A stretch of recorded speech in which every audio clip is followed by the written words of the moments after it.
Hi, I'm Karina Mitchell, and I'm sitting here with Ronald Scott, McDowell. famous artist.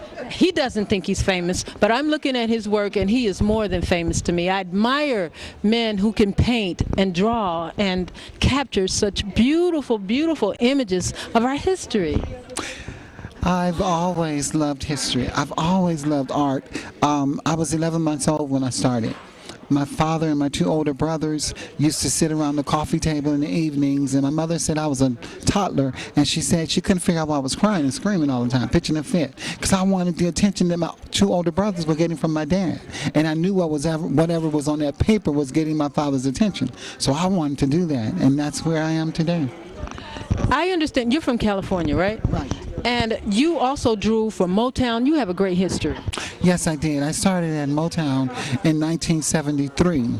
I was with doing work for Berry Gordy, all the Motown acts. Michael and them in particular. I became Michael's art teacher that year, and we formed a long-lasting relationship. And Michael was more interested in art than anything. He used to tell me, Ron, if I could be an artist, that would be my dream come true. He said, I love art. I saw his art. It was beautiful. I saw he did a painting of Jermaine, and that was really shocking to me because it was huge. It just showed me how he admired Jermaine so much. Oh yes, his brother Jermaine was his hero, as he was all of ours. Yeah. We were kids coming up. We looked to the Jackson Five like they were our heroes. Mm-hmm. And I told Mrs. Jackson way back in the 70s, I said, you know, you guys have become America's royalty. Long before they started announcing it on Good Morning America recently, that the Jackson family was, you know, granted the Kennedys are royalty, but the Jacksons were our royalty coming up. And they set an example for us to strive and exceed and excel at whatever we wanted to do, because they made it, they made it possible, or gave us the thought that we could become successful also in what we chose to do.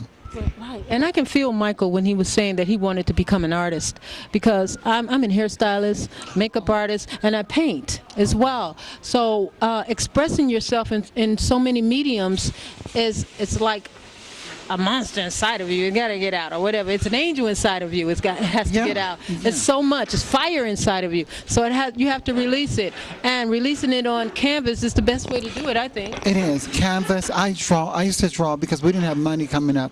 I used to draw on newspapers. I used to draw on toilet paper. I got so good I could draw on napkins, and my mother would bring meat home wrapped up in the white butcher paper. I would cover every inch of it with thousands of pictures.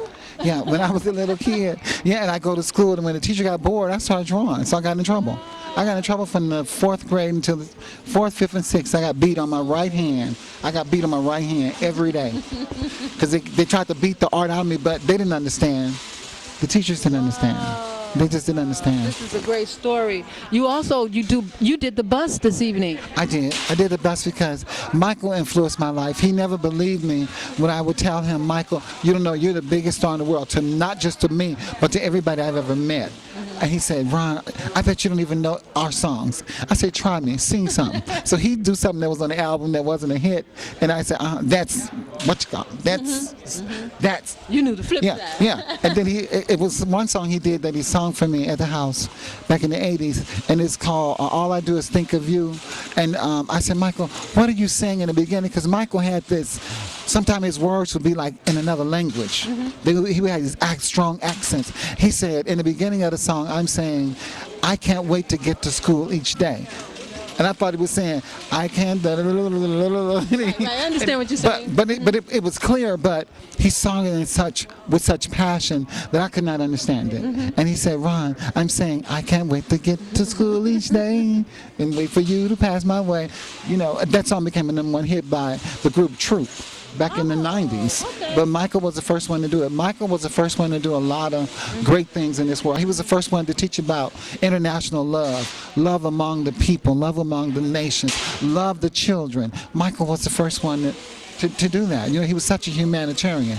And now the world recognized the attributes that he made to this world. The entire planet knows what Michael Jackson You helped stood Brother Mike bring out the talent in him within his art. Well, Michael had the ability to do many things I won't say it on TV, but Michael had so much talent. And the thing that impressed me mostly about Mike, whatever Mike did, he was very competitive. But he wasn't competitive in a negative way. He was competitive within himself. Who else was greater than Michael? If Michael played a game of basketball, he'd end up beating you. If he let you get 50 points and he got 30, he gonna beat you. If you play pool with him, he might let you get all the balls in, but he gonna say, number 13 ball over there, number 11 ball over there, and it was like, pow, pow. I was like, ooh, Michael, people don't know this. Michael was one of the most macho men I have ever met. Strong, agile. Anybody who ever knew that Michael was very athletic, he could have been an Olympic, a gold medalist. That's how great he was at all the athletes. That's why he could jump up in the stage and kick his leg over his head. Michael was bad. He sure was. When Michael personified bad. Trust me. I'm sorry.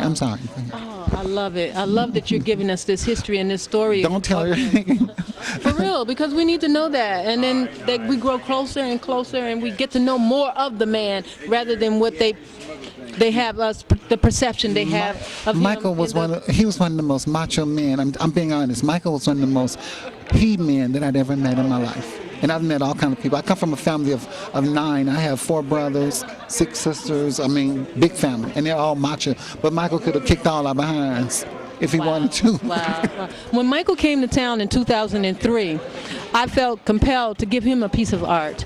So I gave him a leopard in a tree that I had painted and asked him to place it in Neverland because I thought that it would be a nice place for it to be there. And I was just so honored to give him a piece of art. I didn't even know that he was an artist then. Oh, Michael's a great artist. Michael was great at everything he did, but his passion was art. He told me that over and over. I couldn't believe it. I said, what you put on the stage, Michael, what you put into your music, it crosses all genres. You put your soul into it. But in order to be that gifted, Michael was a genius. He was an Einstein. He was a genius. Yes.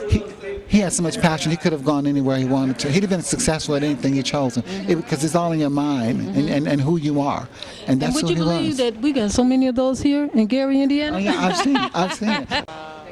And you are here in Gary, Indiana. This is your first time here? Yes. Yes. Wow.